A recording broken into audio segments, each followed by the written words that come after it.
राज्यातल्या अवकाळी पावसानं काही दिवसांपासून धुमाकूळ घातला आहे, ज्यामुळे शेतकऱ्यांसाठी ही परिस्थिती अत्यंत गंभीर बनली आहे. नागपूरपासून सोलापूर, नाशिक, जळगाव, बुलढाणा, परभणी, जालना आणि बीड या जिल्ह्यांमध्ये झालेल्या पावसामुळे पिकांची मोठी हानी झाली आहे.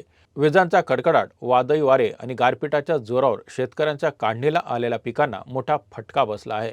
नाशिकमधील सिन्नर आणि इतर भागांमध्ये अचानक आलेल्या जोरदार पावसामुळे कांदा, गहू आणि हरभरा पिकांचं मोठं नुकसान झालं आहे.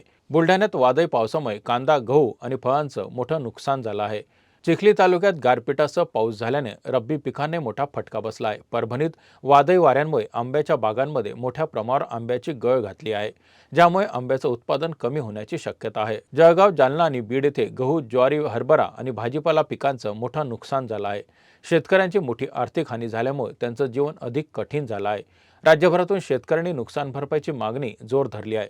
शेतकऱ्यांमध्ये तोंडाशी आलेला घास हिरावला अशी भावना व्यक्त होत आहे. प्रशासनाने तात्काळ पंचनामे करून नुकसान भरपाई द्यावी अशी मागणी होत आहे.